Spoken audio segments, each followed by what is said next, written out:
we're going to show you how to import an Excel sheet with your orders. Getting the spreadsheet.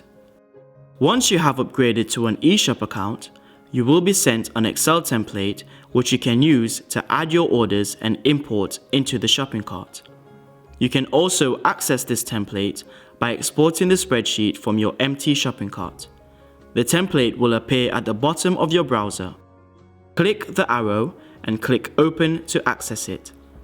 You can delete the other columns as you only need to provide the product number, quantity, and requested delivery date. Importing the spreadsheet.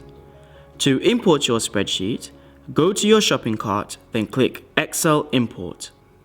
Then click Choose File, then select the spreadsheet template that you have added your orders to, then click Upload File.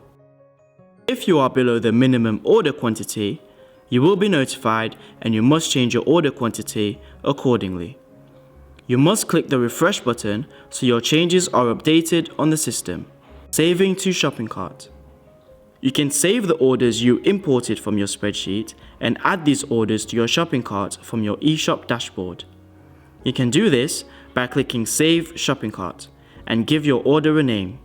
Then go to the eShop cockpit, then go to the Products and Configuration section, scroll down, then click Manage Saved Shopping Cart. Click on the order you saved, then click Add All to Shopping Cart. This feature is useful if you have recurring orders.